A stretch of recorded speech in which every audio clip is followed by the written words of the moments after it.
Untuk teman-teman yang menonton kajian ini, jangan lupa bersalawat kepada Nabi kita Rasulullah Muhammad sallallahu alaihi wasallam. Allahumma salli ala Muhammad wa ala ali Muhammad. Sallallahu ala Muhammad sallallahu alaihi wasallam. Ya'lam annahu ba'da yakuna at-ta'am halalan ma sabaq dhikruhu kama sabaqa dhikruhu fa alaihi thalath wa hiya. Sudah makannya halal belum? Syarat ngaji ini makannya harus halal dulu. Sudah? Serius? Sudah makannya halal? Baru kita lanjut. Al-Fatihah ala Nabi SAW wa ila Imam Ghazali. Al-Fatihah. Bismillah.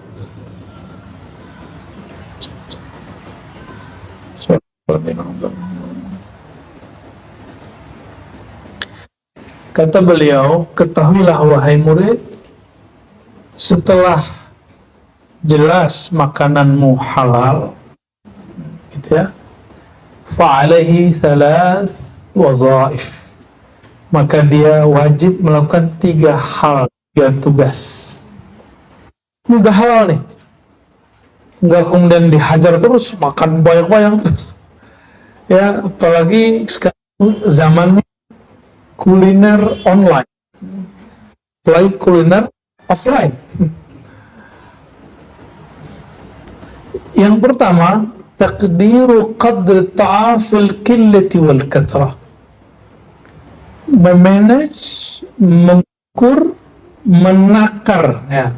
Kata nakar dari kata menakar ya, itu dari kata mengukur, mengkadar ya, menakar makanan sedikit atau banyak.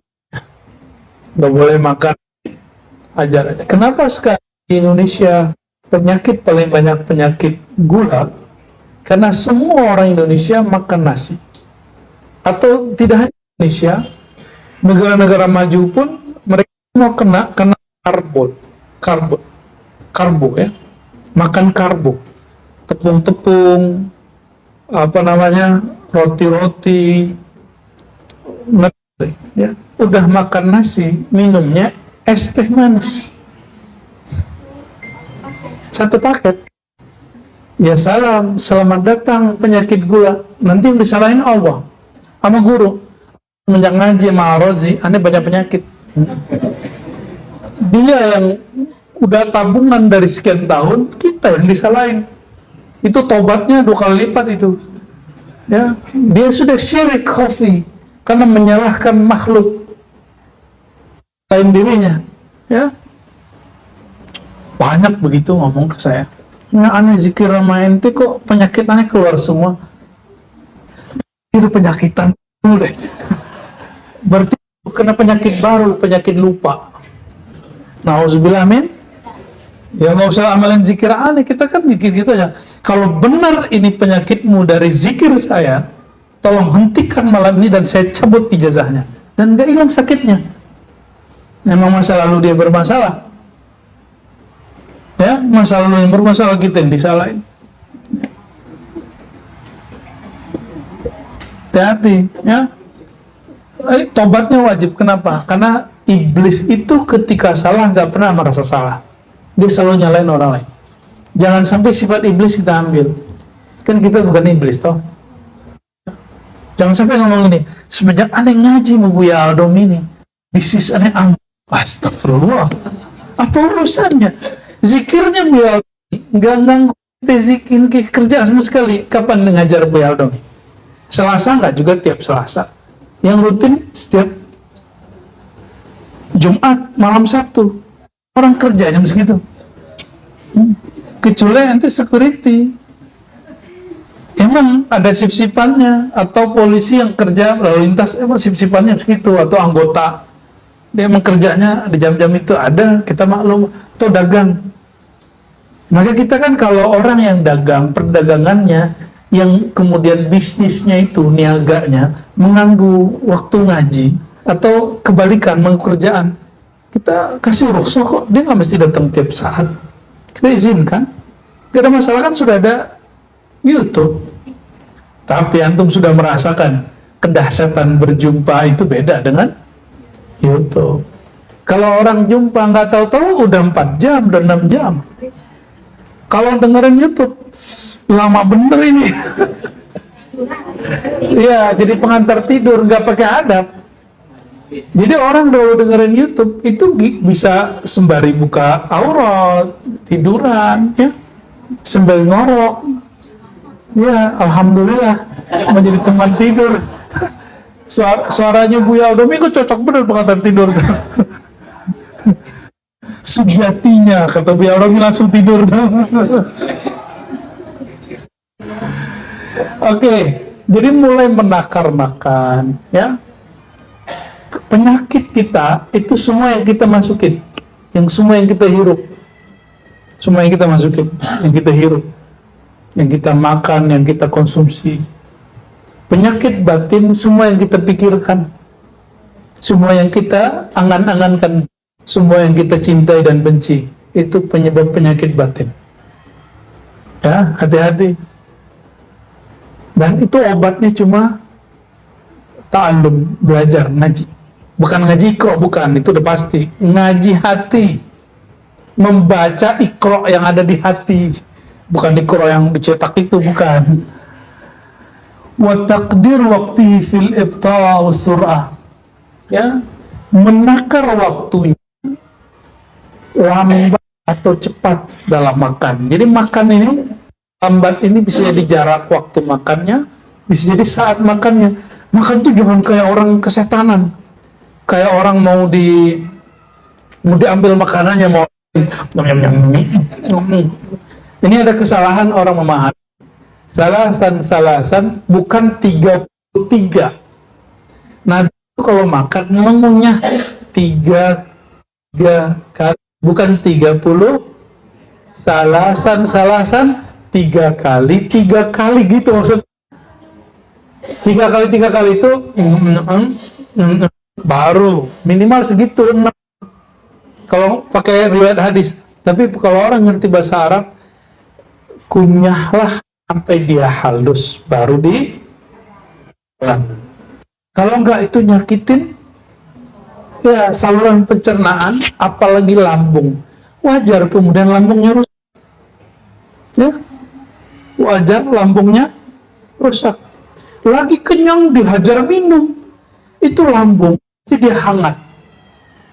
Ketika dikasih es, lambungnya bekerja baiknya, maka itu awal orang sakit lambung. Coba tanya nanti para dokter.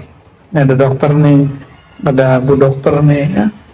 Walaupun kedokterannya bidang lain, pasti ngerti ya ilmu basic itu kan. Dokter mata, dokter gigi. Kalau ini dokter apa? Dokter hati ya. Kalau saya dokter bukan dokter, jadi nggak bisa nyuntik, bisa nyindir.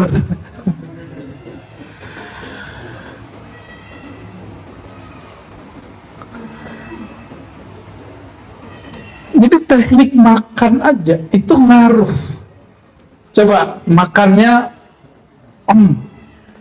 durian itu halus atau bukan? Halus, yang mateng bukan yang nggak mateng. Kalau langsung ditelan, lambungnya kena nggak? Tetap kena. Kenapa? Karena dia nggak kena enzim mulut. Jadi air ludah itu rahmat luar biasa dari Allah SWT. Air ludah itu. Jadi jangan sembarangan nama ludah kita ini. Ludah ini bermanfaat untuk menetralkan apapun yang masuk. Ya. Ini yang guru kita tanya sama dokter benar apa enggak ya. Tapi aneh percaya sama Rasulullah SAW. Beliau mengajarkan begitu, karena apapun yang masuk nanti akan balut dulu dengan air ludah. Dan kita nggak tahu loh ludah itu kerjanya gimana. Pernah merintahin air ludah kerja nggak?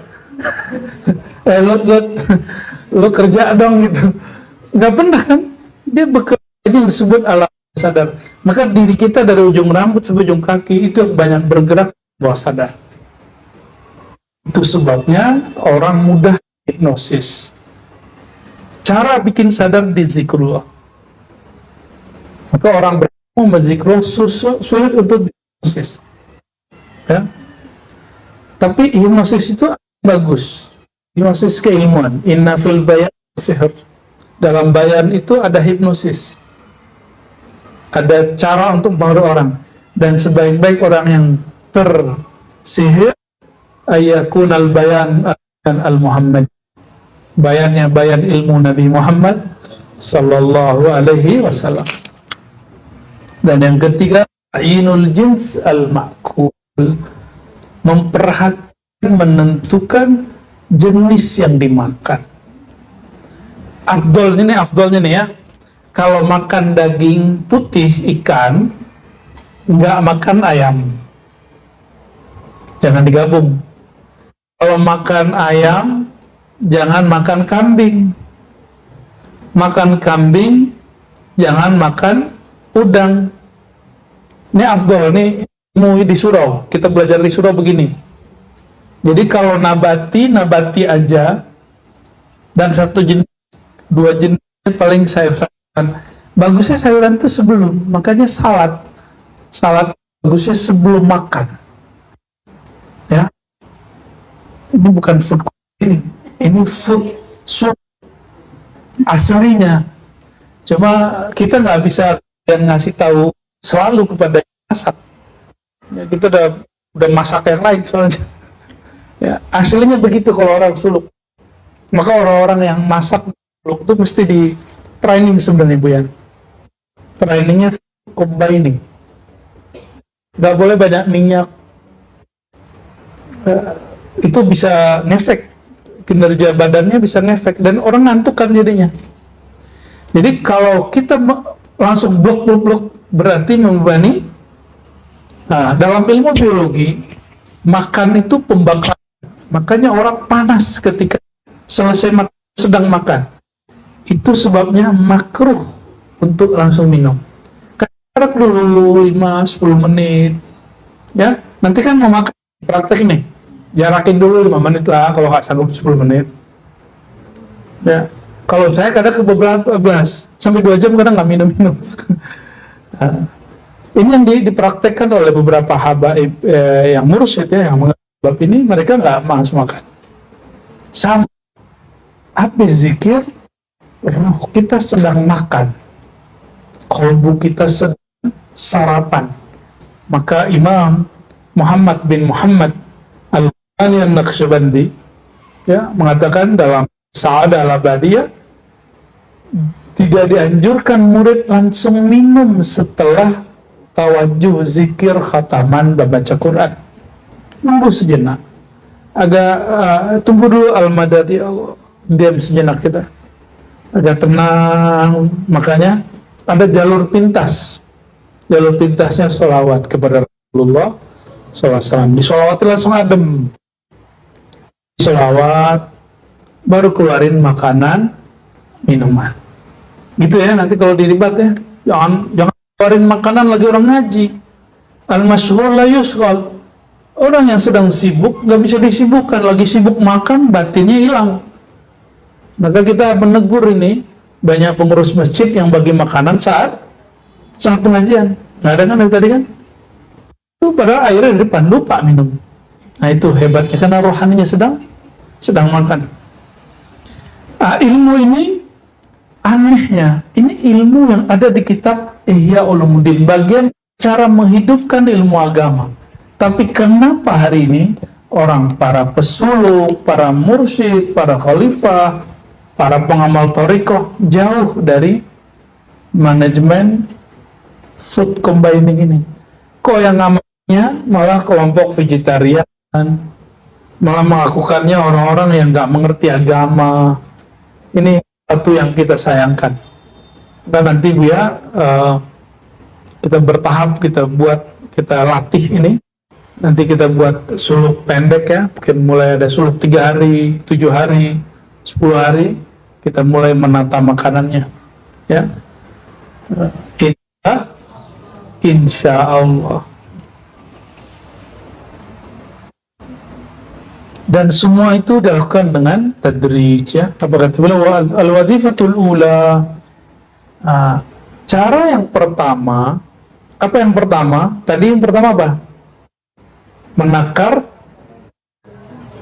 ya sedikit banyaknya makan. Itu caranya mengurangi makan secara tadrij, bertahap.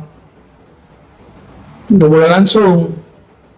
Saya dengar ada orang datang ke Abu yang Basir, itu di Abu yang Basir itu kan dikasih air aja sekian hari.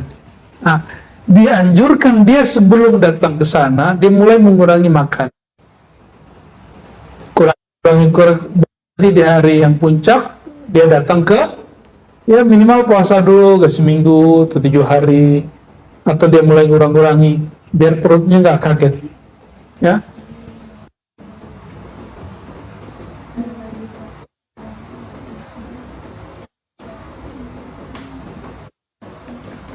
nah ini sudah paham lah ya. Kalau versi Nabi ada di sini hasab dan lukaimat yakumna, orang itu perlu makan banyak supaya badan cukup beberapa makanan yang bergizi, tapi bergizi loh ya, dengan bergizinya.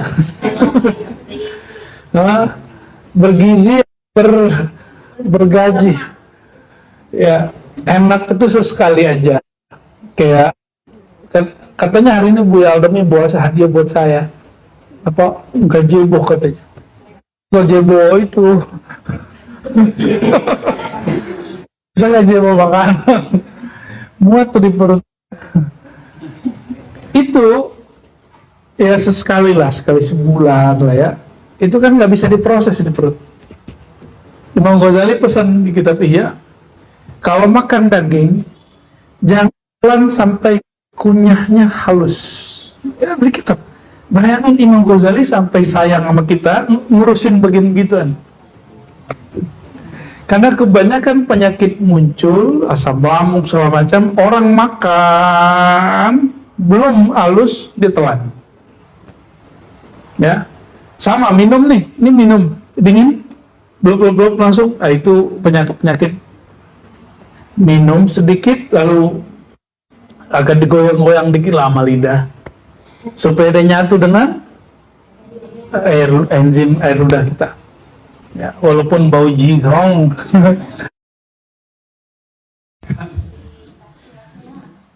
Rasulullah makan lakinnahu aqwan nas, orang paling kuat. Nah, kita kalau makan karbo, tenaga kita diambil dari glukosa, dari zat gula itu. Tapi antum makan karbo iya, makan daging iya, makan semuanya iya. Artinya ada tenaga yang harusnya dibakar, dia nggak dibakar. Itu sebabnya di susul kita nggak makan daging. Kenapa? Itu tenaga mesti dibakar. Supaya kita nggak perlu buang-buang energi, maka ditahanlah makan yang bernyawa. Nggak makan ayam, nggak makan ikan, nggak makan daging. Itu badan enak banget.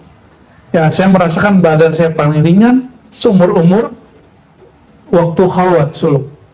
Karena nggak makan daging, nggak makan bernyawa. Nanti di hari kesekian kita rayakan makan dagingnya. Kita sembelih kambing, aduh, itu yang masak Syekh Mursyid, nikmatnya bukan. Ya, hobinya Bu Aldom itu ya, kuliner kan, tanya aja sama Bu Aldom.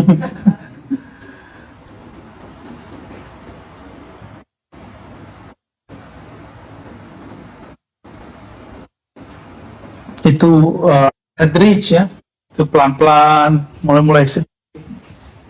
Lalu apa kata beliau? Nah, ini teknik aja, saya nggak usah bacain. Intinya kulu washabu, terus makan minumlah, tapi bolehkah orang-orang sebenarnya boleh orang suluk makan daging? Tapi kan jamin dia nggak berlebihan. Nah, ini dilakukan oleh salah satu guru kita yang mursyid di Malaysia, Dr. Siddiq, ya, apa namanya? Al-Khalidi belakangnya. Beliau itu coba testing murid suluk makan daging sepotong kecil gini. Ternyata nggak berefek. Kenapa? Oh, beliau paham orang Arab tuh kalau makan, di hadis Bukhari, satu onta itu habis 2 orang 2 malam. Ngeri ya tuh. Dan onta itu daging paling panas. Orang kalau makan daging onta, syahwatnya besar sekali. Ya. Nah, suluk. Loh, kita lagi suluk, lagi itikaf. Kan gak boleh mikir macam-macam. Maka di-cut makan yang membuat syahwat kita besar. Tetap makan yang nabati itu kita akan tetap syahwat. Coba kuda itu makan dagingnya. Makan kuda apa? Tetap dia kuat. Nah, ini dalil orang vegetarian bahwa mendapatkan kekuatan syahwat tak perlu makan. Allahumma sholli ala Muhammad. Nah, intinya beliau mengatakan dzalika yakhtalif bi ikhtilafil ashkhas. Masing-masing orang beda-beda takar, ya.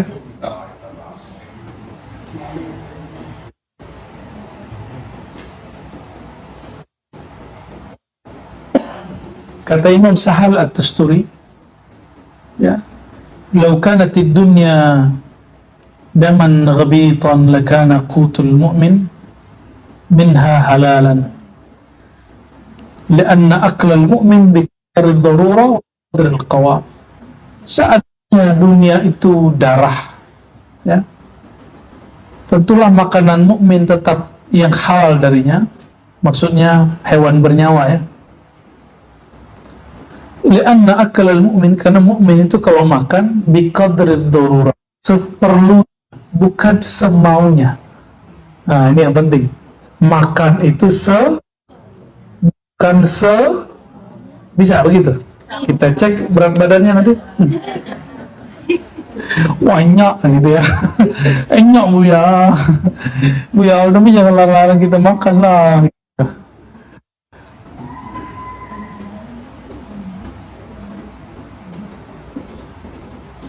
Wah, ini berat. Ini yang diamalkan barangkali oleh Abu Yasir, ya. Waktu makan di antara murid itu ada yang mencoba mengurangi waktunya, bahkan masaknya. Ada yang makan sehari, tawa salasa ayam, atau sekali 3 hari, selebih cuma minum. Ada yang makan sekali 30 hari, 40 hari. Ada loh. Jadi yang diamalkan beliau itu Thariqat Ghazaliyah itu. Jadi kalau ada orangnya Thariqat Abu yang Mufasir mah Ghazali, saya top. Ya, walaupun saya belum jumpa beliau. Barangkali beliau dapat inspirasi dari guru-guru yang mengajarkan ini. Karena dulu semua mursyid mengajarkan kita ya. Wanta ilahi jam'u katsir minhum. Ini yang dilakukan oleh Sulaiman Al-Khawwas dan Sahal bin Abdullah Tustari dan Ibrahim Al-Khawwas, 3 ulama tabi'in dan tabi'ut tabi'in. Tapi ini antum nggak usah diikuti nih kalau nggak ada gurunya, nggak usah diikuti. Ini mesti ada mentornya dan gurunya harus ngalamin dulu. Nah, dan saya torikonya nggak begitu. Saya tetap makan makan sekali atau 2 kali. Kalau bisa sekali sehari. Tapi kita pernah melakukan hanya memakan kurma dan air putih. Saya pernah melakukan itu beberapa hari. Ya, lumayan lama lah.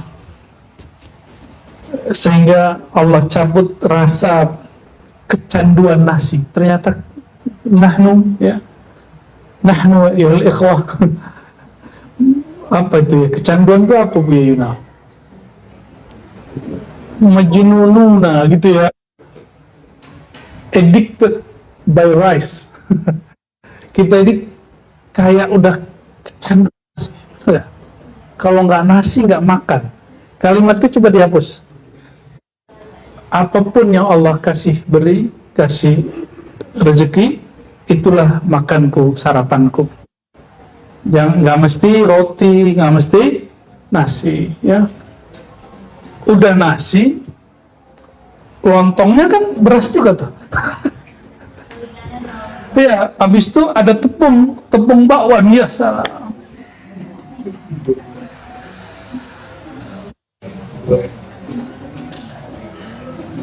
Nah, di sini ada kalimat nih, perhatikan. Kayaknya Abu Yang Mufassir itu sudah meringkas dari 40 jadi cuma belasan hari. Ini kata Imam Ghazali, ya, anna ba'dul ulama, sebagian ulama diriwayatkan pernah berkata, man tawa arba'in yawman min at-ta'am. Siapa yang menahan makan 40 hari, dharat lahu qudratun minal malakut. Allah akan nyatakan, zahirkan kudrah, kemampuan untuk hidup, tapi bukan dari alam nyata, tapi langsung dari alam malakut. Kenapa? Yang nggak makan itu siapa? Malaikat. Dan ini cukup dilakukan dengan antum puasa 40 hari dan makan normal, berbuka dan sahur. Berbuka, sahur. Itu akan dapat, apalagi kalau nggak makan. Minum, ya, nggak makan yang berat-berat. Ada loh di kitab Imam Ghazali. Maka kita jangan suuzon dengan orang, wah ini nyiksa diri nih, Abu Yang Mufassir al-Bid'ah nih. Nggak begitu. Kalau nggak ngerti, uskut aja. Ya, dia al-kushifa bi ba'dil asrar ilahiyah, atau Allah akan singkapkan kepadanya rahasia-rahasia keilahian. Tapi tolong mengurangi makan bukan karena niat dua, bukan karena ingin dapat kudrat malakutiyah, bukan karena ingin dapat kasyaf ilah, ya, tapi karena ingin mendidik nafsi, ya, ingin mendidik. Mana ini wajib berguru, kalau sendiri nanti khawatir yang datang bukan kasyaf ilahiyah, kasyaf nafsaniyah, kasyaf diri. Makanya banyak selama pandemi orang-orang stres, kerjanya hilang. Terus sekarang aku jadi Imam Mahdi, ya, aku jadi wali kutub, ada yang nganggap dia macam-macam faktor-faktor itu, ya, kadang nggak berguru, ya, nauzubillah min dalik.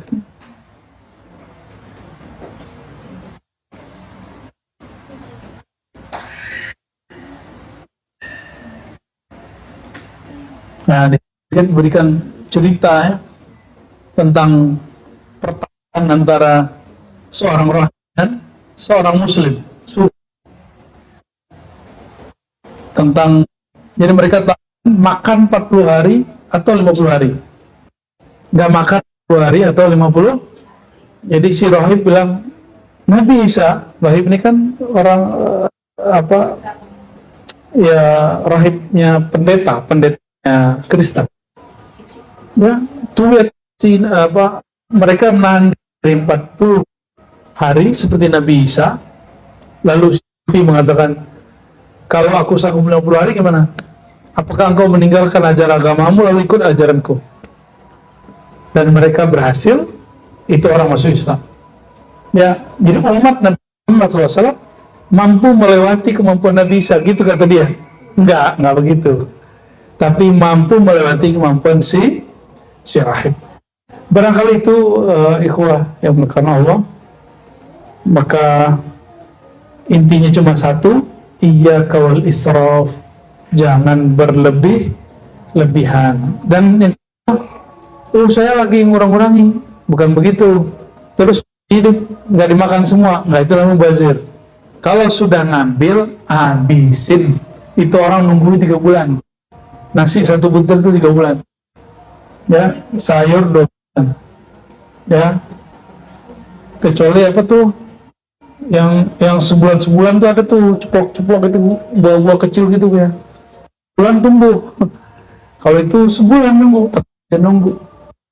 Oleh karenanya, insya Allah kalau ingin beramal ini jangan cobain sendiri.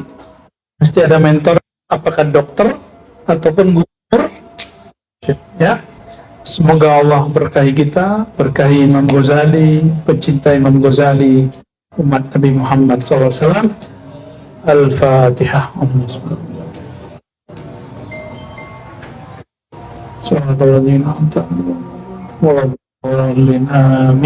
Wa sallallahu ala sayyidina Muhammad. Subhanakallahumma wa bihamdika, asyhadu an la ilaha illa anta, astaghfiruka wa atubu ilaik. Walhamdulillah rabbil alamin. Assalamualaikum warahmatullahi wabarakatuh. Okay. طيب الآن وصلنا إلى آفات اللسان. Jadi kita masuk ke bab afat al-lisan, kekurangan daripada lisan. Lisan ini ada kelebihannya. Kalau orang diam mulu senang nggak? Tapi orang ngoceh mulu senang nggak? Ya. Orang sakit hati karena lisan atau karena kaki? Orang sakit hati itu karena lisan atau karena makan?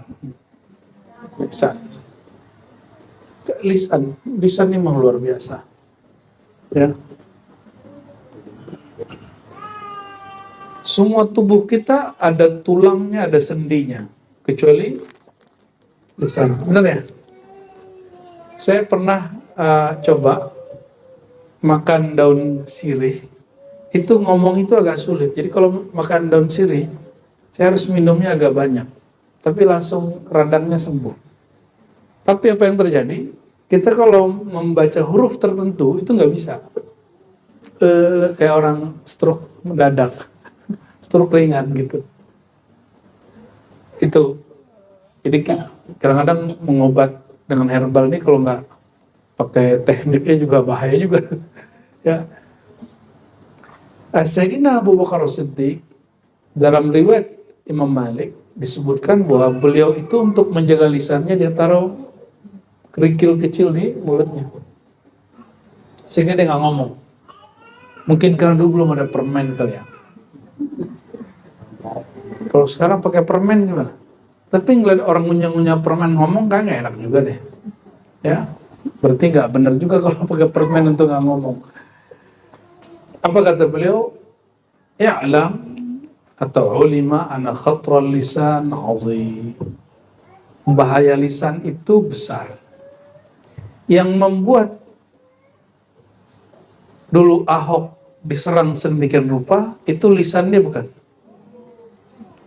Yang membuat Prabowo mau jadi menteri itu lisan bukan. Kalau pakai hati doang bisa nggak? Misalnya Pak Jokowi pakai hati, Prabowo jadi menteri, bisa nggak gitu? Kan nggak bisa, mesti ada ngomongnya. Mesti ada ngomongnya. Ya? Hah? Ya kalau dia punya hati. Kalau dia nggak punya hati kan nggak bisa nangkap. Ya. Karena kita masih berhukum dengan hukum zahir, maka kita wajib menjaga yang zahir ini. Dan ada satu hadis Imam Tirmizi, semua anggota tubuh itu ngomong kepada lisan. Oh berarti tubuh ini punya bahasa sendiri. Apa kata mereka? Wahai lisan, jaminan kami, keselamatan kami ada pada kamu. Karena satu-satunya dari antara tubuh ini yang tidak bertulang kamu. Tolong jaga kami hari ini. Jadi tadi pagi dia ngomong, sore ini ngomong lagi deh. Ya, semoga Allah jaga lisan kita, amin ya rabbal alamin. Allahumma na'udzubika min zallatil lisan wa min idha'il lisan wa min syarril lisan wa fitnatil lisan bihaqqi sayyidina Muhammad man utiya bi jami'il alsinati wal kalam, amin ya rabbal alamin. Apa kata Sayyidina Muhammad SAW? Ini hadis Imam At-Tirmidzi menjadi mahfuzat di pesantren. Man samata naja. Siapa yang diam tepat waktu, maka dia selamat. Naja, ada yang namanya naja? Ya, man samata, jangan anaknya dikasih nama somat ya. Somata. Somit gitu jangan. Cukup sahabat Nabi Ubadah bin Somit. Tapi dia diam mulu. Wala najata min khatri illa bisum. Maka suluknya lisan diam. Suluknya lisan diam. Maka bolehkah suluk di luar musim etikaf? Boleh. Dan suluk ini mesti dilakukan setiap hari, setiap saat. Ya.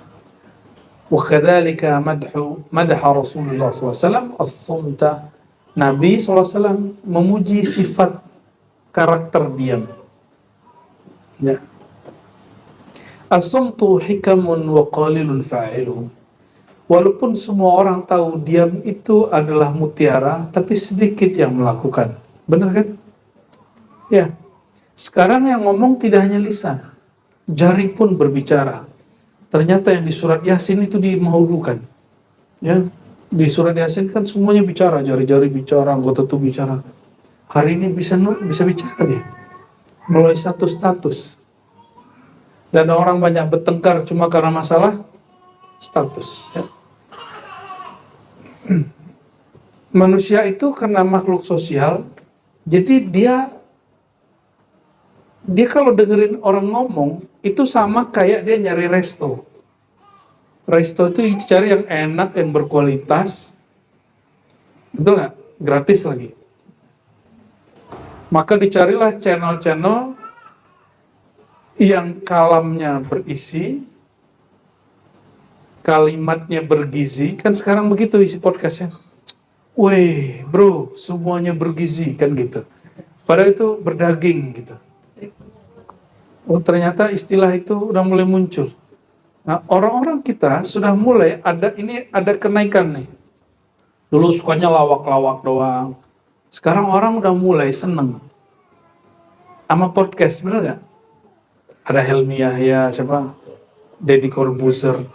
Yang lucunya hater dia dengerin dari awal sampai akhir. Katanya benci tapi dengerin be. Oh ternyata yang membesarkan salah seorang yang besar itu pembencinya. Maka kalau mau jadi besar, kata guru kami dulu, kamu harus siap menerima kebencian dengan kasih sayang. Goya bener. Soal hikmah bener kita ya. Tapi itu kata beliau itu. Ya. Ya. Kalau ada orang benci, jangan dibalas benci, dibalasnya sayang, didoain. Bukan didoain pakai hizib nasor, bukan. Didoakan birrahmah. Apa kata Sayyidina Muhammad SAW? Fa'innahum la ya'lamun. Mereka yang menyerang aku, membenci aku, menuduh aku itu tidak faham. Kalau Nabi Nuh gimana? Hancurkan mereka ya Allah sehancur-hancurnya. Itu beda Nabi Nuh. Itu beda al-Muhammadi dengan ghair Muhammadi. Ini beda faham dikit, langsung fatwain sesat. Itu nafsiyah ente ya. Guru belum mati, kadang udah berebut kemursidan. Udah meninggal, berebut kemursidan. Emang ada sunnah berebut kemursidan? Orang kalau mau dakwah aja nggak usah jadi mursyid. Betul nggak? Orang kalau mau jadi mu'alim, perlu jadi mursyid nggak? Nggak perlu. Emang jadi mu'alim harus mursyid? Kan nggak mesti. Kenapa orang harus berebut? Maka kata Imam Sya'rani, hati-hati kamu di dalam kemursidan, khalifah tarekat, makom duduk mu'alim, bukan mu'alimnya, makom duduknya. Di situ ada sisi dunia. Jadi status sebagai guru, status sebagai dosen, status sebagai kiai, status sebagai mursyid itu dunia. Akhiratnya apa? Talqin, zikir, ngajar, khidmat. Gitu ya. Maka di sini nggak ada pekat-pekatan ya. Kalau beliau ini kenapa kita kasih ijazah, yaitu tradisi keilmuan. Kita mempertahankan itu. Orang habis belajar zikir, belajar ini, kemudian ya, kalau ada indikator nur dari Allah Ta'ala, ya kita berikan haknya. Kalau nggak diberikan, saya yang zalim. Ya. Orang haknya nggak dikasih, kita zalim namanya. Tapi biasanya orang yang berhak itu nggak merasa berhak. Yang merasa berhak itu yang nggak punya hak. Maka dicari-cari tuh, ya.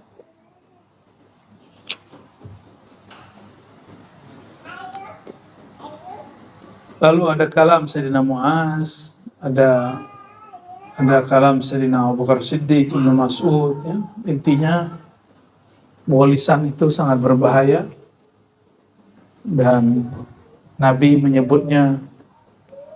Jadi kalau boleh disebut, lisan itu jami'ul khair wa syarr.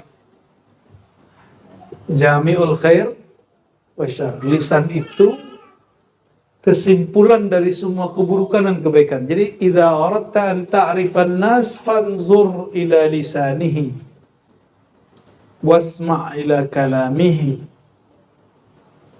Jadi kalau ingin tahu orang ini baik atau buruk, indikatornya lihat lisannya. Dalam ilmu syariat, orang paling jahat itu yang suka nyala-nyalain orang dengan tuduhan bid'ah.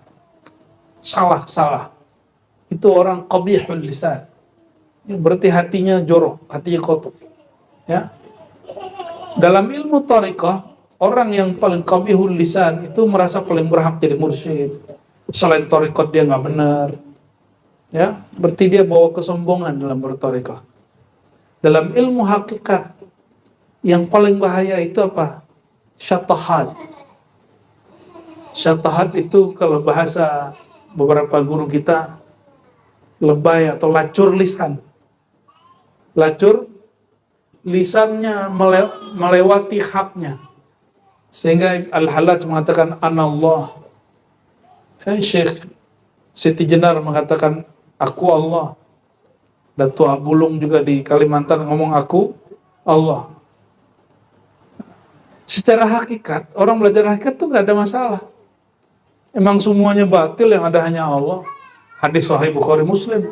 Kalam labid, syair labid, ala ma khalallahu batila. Segala selain Allah tiada, batil. Benar kan? Kullu syai'in halikun illa wajah. Segala sesuatu binasa tiada kecuali hanya wajahnya. Berarti segala sesuatu gak ada, yang ada cuma Allah. Maka orang ini ghalabahu hadzal hal. Dia sangat dikuasai oleh hal ini. Saking asyik masuknya girangnya, dia membaca anallah. Kalau orang ahlul haqqaiq mengatakan Allah bicara lewat lisan dia, min ghairi hululin wal ittihad, tanpa hulul dan ittihad. Tapi secara syariat gimana? Nah itu, maka orang syariat menganggap dia kafir. Tapi orang ahli marifat, di atas ahli hakikat dan ahli apa kata mereka? Ente lacur lisan. Kalau bahasa Arabnya su'ul adab. Rasulullah SAW maqamnya lebih tinggi dari Syekh Siti Jenar. Pernahkah beliau mengatakan anallah? Kenapa? Ini rahasia. Orang ahli marifat tidak menyalahkan Syekh Siti Jenar secara mutlak. Apa kata mereka? Karena rohani Syekh Siti Jenar tidak sekuat Sunan Kalijaga. Walaupun makomnya hampir sama. Maka kalau dalam ilmu siloka isyarat, Kalijaga itu bukan Sunan Sungai Jaga, saya nggak sungai, bukan. Apalagi Makoli, bukan. Kalijaga apa? Jaga, menjaga syatahatnya Syekh Siti Jenar. Karena sudah nggak bisa dijaga, maka hukum berlaku. Hukum para aulia berlaku. Sebagaimana terjadi pada Sayyidina Al-Hallaj. Saya masih sebut Al-Hallaj Sayyidina loh, karena saya meyakini dia wali.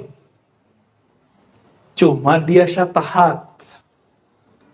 Ya, kalam dia dihitung su'ul adab oleh sebagian ulama aulia. Walaupun secara hakikat itu oke-oke aja, emang hakikatnya semuanya Allah. Tapi kita kan masih bertubuh begini. Ya, adabnya nggak begitu. Maka Sayyidina Muhammad SAW, ya, ketika diusir oleh orang-orang Taif, apa kata beliau? Mereka mengusir hamba yang hanya mengenal Allah. Diusir orang Mekah, beliau ngomong begitu. Akhraju abdan ya'budullah. Mereka teganya mengusir seorang hamba, nggak mengatakan aku Allah, hamba yang menyembah Allah Subhanahu wa ta'ala. Jadi lisan ini kalau di kitab ini kan standar aja ya, tazkiyatun nafs. Ada tazkiyatul qulub, ada tazkiyatul asrar, ada tazkiyatul arwah. Ada lisan jasad, ada lisan akal, lisan qalbu, ada lisan sir, ada lisan ruh. Di semuanya ada kelebihannya, di semuanya ada kekurangannya. Maka berkatalah para ulama, ittaqu zallatal alim, hati-hati terhadap tergelincirnya orang alim. Orang alim tergelincir namanya nyeleneh.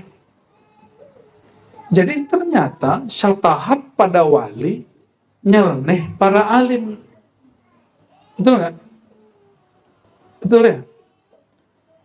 Bagi orang MUI, NU itu nyeleneh karena membolehkan selamat, salam, lintas agama. Ya kan? Betul ya? Bagi MUI itu nyeleneh. Bagi orang awam nggak ngerti, dianggapnya sesat. NU sesat, ya salam ente.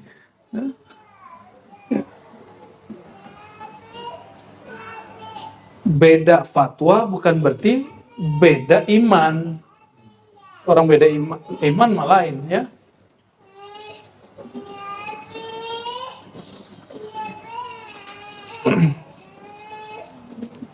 Maka kalau kita terapkan kaidah ini, man somata naja. Siapa yang diam, lisanul haqiqahnya, diam. Walaupun kita tahu hakikat alam ini tiada, yang ada hanya Allah, janganlah ngomong aku ini Allah. Ya, kenapa? Kalau yang ada akunya kamu, itu su'ul adab. Kalau akunya Allah boleh. Gitu ya. Allah berkalam ke Nabi Musa di Tursina lewat apa? Ada media kan waktu itu. Apa bu ya? Pohon ya? Pohon apa batu? Pohon. Tapi Allah tidak menempati pohon. Tidak bersatu dengan pohon. Kira-kira Allah sanggup gak berbicara melalui manusia? Dan tanpa bersatu dengan manusia, tanpa masuk kepada batang tubuh manusia. Sanggup gak Allah? Sanggup. Maka ahli ma'rifat Imam Ghazali mengatakan, Allah ngomong begitu, saya lihat Allah yang ngomong. Bukan berarti Allah menempati tubuh Al-Hallaj. Itu juga yang kita katakan, wa ana aqulu bihi. Itu juga yang saya katakan, Syekh Siti Jenar juga begitu. Ya.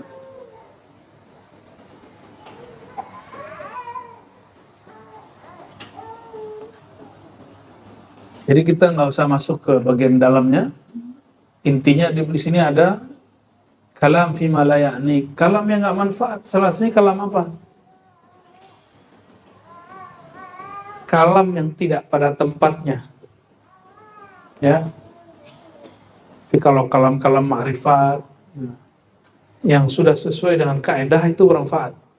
Nih, yang biasa kita contohin. Zat aku zat Allah. Nah, itu kan sifat aku sifat Allah. Kalau nggak tahu berarti nggak manfaat. Tapi kalau engkau tahu makna tiadalah zat aku, yang nyata hanya zat Allah, baru boleh ngomong gitu. Tapi kalau engkau mengatakan zat engkau adalah zat Allah, sejak kapan ngelewatin Nabi Muhammad sama Nabi Isa, ya kan? Nabi Isa cuma Tuhan anak kata Nasrani. Kalau ente langsung jadi Allahnya Tuhan Bapa.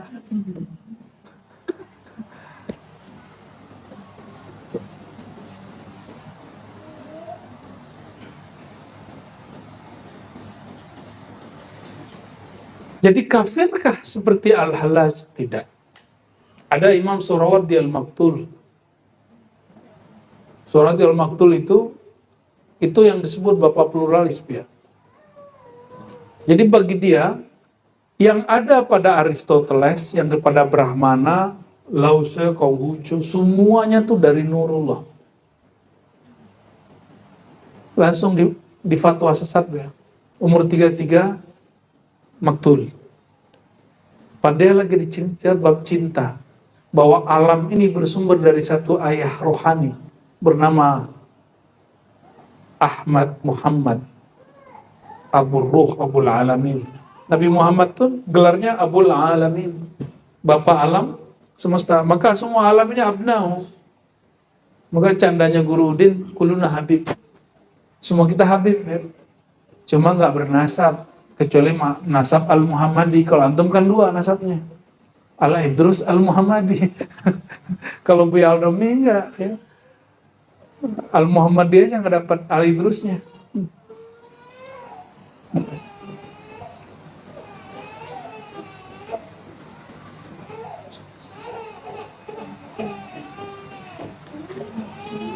Ini banyak sekali di sini ya, mendebat segala macam. Nah, mau dikasih intinya nggak? Ya, mau dikasih intinya? Inti kalam itu satu aja, istafti qalbak. Selesai. Kalau mau berkalam, tanya dulu hati. Wahai diriku, wahai rohaniku, wahai yang dirinya tahu kepada Allah, izinkah engkau aku berkalam? Kalam nggak? Kalau nggak usah berkalam. Wa in kana khairan, walaupun itu baik menurut kita.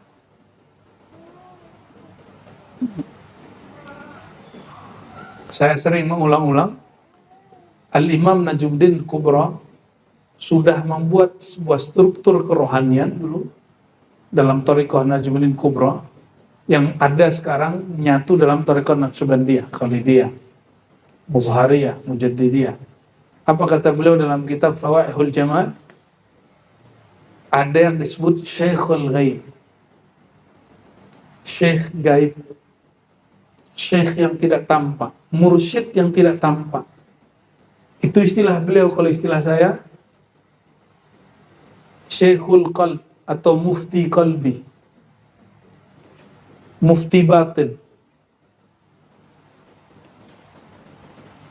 atau Mufti Ruhi. Itu istilah aja. Istafti qalbak, maka yang mufti di situ siapa? Kolbunya. Maka kolbu yang mufti. Berarti syarat yang boleh dimintain fatwa kalau kolbunya sudah sampai pada maqam mufti. Enggak semua kolbu ya. Kalau mufti hukum zahir, dia mesti belajar ilmu zahir. Mufti kolbu, dia mesti belajar tahalli tajalli. Cukup. Itu cukup, nggak usah ribet-ribet. Bersihkan kolbumu, isi dengan nama Allah, rasakan nurullah. Maka tekniknya kalau nggak tahu caranya, cukup istikharah, sholat 2 rakaat, istighfar, tobat kepada Allah, lalu doa, isi dengan nama Allah. Jadi istighfar itu takhalli, zikir khafi, zikir kolbu, zikir lisan itu tahalli. Tahalli itu diisi, mengisi, memakaikan. Maka saksikan nur Allah bersinar. Nur itu bukan berarti mesti begini cahayanya. Ada gerak di kolbu. Itu yang pakai syariat yang zahir. Jadi kapan kolbu boleh berfatwa? Kalau dia sudah ditakhallikan, dibersihkan. Lalu diisi nama Allah, karena yang punya nama enggak berpisah dari namanya. Berarti sebenarnya yang menggerakkan nur di situ siapa? Yang mengilhamkan kolbu siapa? Allah. Maka Syekhul Qalb, Mufti Kolbu itu pada hakikatnya dia sedang belajar kepada Allah SWT. Tapi masih ada hijab kolbunya, ada hijab sirnya, ada hijab rohaninya. Jadi gimana cara ringkas kalau mau tahu kalam ini pantas atau tidak? Itu sebabnya ini ijazah buat Buya kalau sudah ngamalin, alhamdulillah. Kalau mau ceramah, mengajar, baca Dustur ya Rasulullah. Itu ijazah dari Maulana Al-Imam Abdul Wahab Sya'rani. Kata beliau, aku kalau mau ngajar, aku baca kalimat mohon izin wahai baginda Rasulullah. Dustur ya Rasulullah. Ya, kita boleh baca dengan kalimat spesifik ya. Dustur ya abaruhi ya abati ya Rasulullah. Mohon izin wahai ayahanda rohani kami.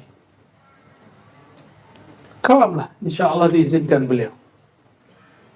Apa ciri-ciri kalam diizinkan? Fuhimat ibaratuhu. ibaratnya mudah dipahami walaupun kitabnya berat.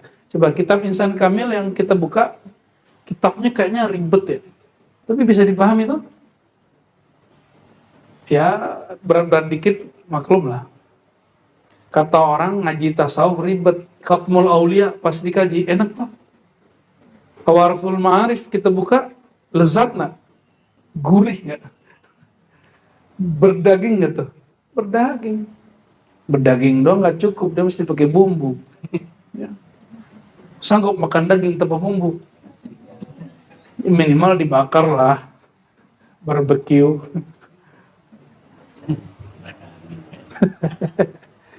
Oh boleh tuh ya. Paham maksudnya? Barang yang sama dijual di tempat yang beda, beda kualitasnya.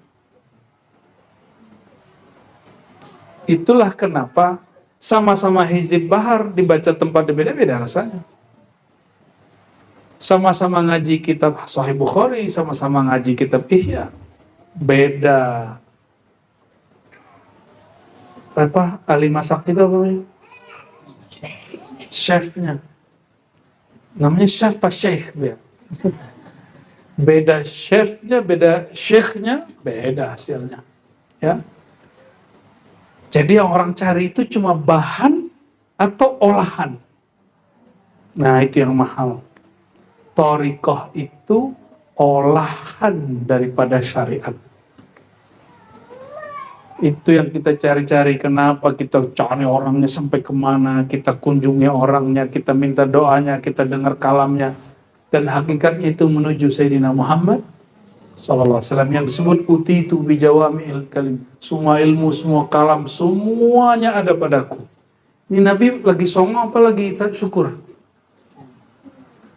Boleh nggak ngomong begitu? Itu dalil boleh bercerita tentang nikmat yang diberi Allah. Boleh ya. Salah satu nikmat ru'yatun Nabi SAW, ru'ya salihah, mimpi jumpa Rasulullah SAW. Maka boleh nggak cerita jumpa Rasulullah? Boleh. Oh nanti riya. Riya itu fil ibadah, la fil manam ya akhi. Ya, itu tanda ngaji akidahnya nggak benar. Ya, Ustaz nggak boleh cerita mimpi Nabi. Lo kenapa? Nanti ente riya. Sejak kapan orang cerita tentang Nabi itu riya? Kalau yang ada paling ujub. Ujub ada mungkin. Ujub itu merasa takjub. Masa orang jumpa Nabi takjub? Gak juga, gak cocok. Paling sum'ah, pamer. Ternyata pamer yang gak boleh itu pamer urusan ibadah untuk kepentingan dunia. Akhirat kita pamerkan lijal bidunya. Ya. Kita jualan akhirat untuk dunia, itu namanya sum'ah. Promosi. Jadi kita ngajak ke Uzbek bukan lagi jualan loh ya. Kita nggak kambing untung loh. Kita cuma ngajak selama ini ente jalan-jalan ke Eropa ya. Jalan-jalan kemana lagi? Nah, Kanada, atau jalan-jalan ke Tanah Abang, atau jalan-jalan udah bagus nih, Wali 9, tapi kan itu gak punya syaratnya. Ayo kita ziarah ke yang punya syaratnya kalau ada rezeki. Kalau nggak ada juga nggak usah berangkat, doanya aja sampai. Tapi yang wajib, yang Rajab ziarah silsilah Naqsyabandiyah yang di lokal. Kita wajib ikut ya. Wajibnya bukan wajib syar'i, wajib haroki, wajib dalam pergerakan. Ya? Wajib ain mau buya itu kena ain. Oke. Nanti kita bacalah ini apa yang ya, teks ini beliau bicara tentang tazkiyatun nafs, tazkiyatun lisan ya, lalu tahliyahnya dan segala macam. Tapi jalan pintasnya kira-kira begitu ya. Kira-kira begitu. Dan lisan itu hanya terjemahan mafil fuad. Dia terjemahan isi kolbu. Maka fokusnya bukan di lisannya, fokusnya di mana? Jadi kalau orang Islam itu bukan yang sering ngomong subhanallah, tabarakallah, jazakallah, jazakillah, jazakumullah. Bukan. Itu namanya Arabisasi. Tapi bagus. Tabarakallah. Apa leh? Masya Allah. Ya akhi, ya ukhti. Itu Arabisasi. Hah? Boleh nggak? Bagus ngomong begitu. Cuma orang soleh itu standarnya bukan ente ngomong tabarakallah, masya Allah, insya Allah, jazakillah, jazakumullah, jazak. Bukan. Ya akhi, ya ukhti. Itu namanya mengharapkan. Coba, lebih senang dipanggil ya ukhti atau panggil, kalau orang Jawa dipanggil mbak, kalau Sunda panggil teteh, apa, neng, ningnung. Ya, orang Minang panggil uni, ya kan? Mas atau akhi atau abang.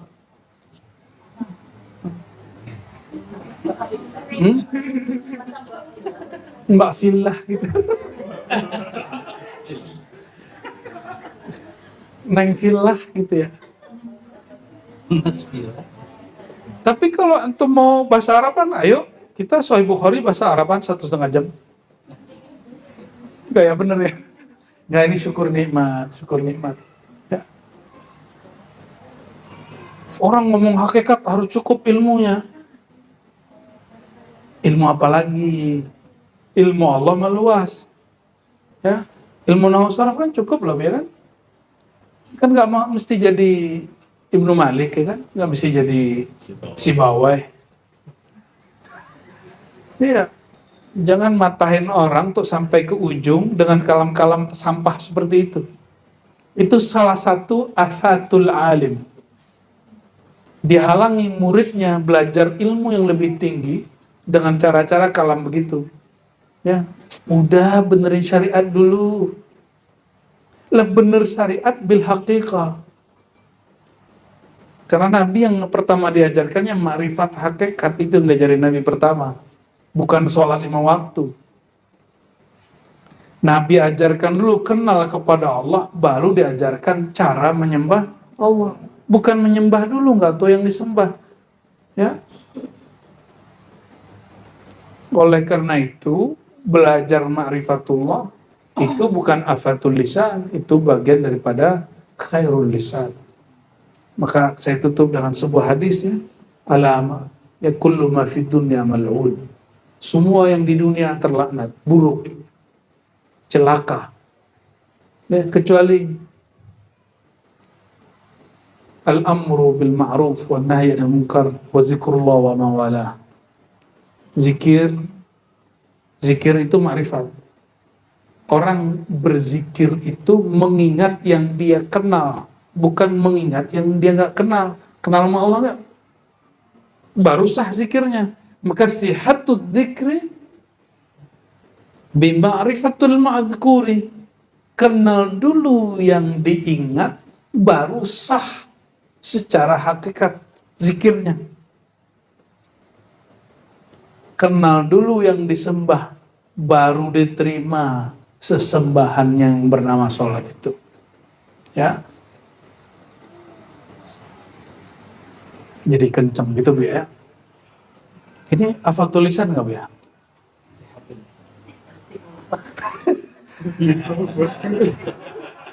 Balikin ya. Ya, ini bagian dari insya Allah. Ya. Khairul lisan. Insya Allah. Semoga Allah Ta'ala memberkahi kita semua, memberkahi Imam Abu Hamid Muhammad bin Muhammad Al-Ghazali, memberkahi guru-guru mulia, memberkahi orang-orang yang berwakaf, yang bersedekah, memberkahi orang-orang yang khidmat, yang muallim, yang mengajar di ribat, yang khidmat di ribat, yang ngaji, yang mendengarkan di ribat, yang hadir di ribat, ataupun yang mendengarkan dari jauh. Semoga Allah Ta'ala mendekatkan hati kita semua, ruh kita semua kehadiratnya. Amin ya rabbal alamin. Bihaqqi Sayyidina Muhammad SAW wa bihaqqi suratil Fatihah.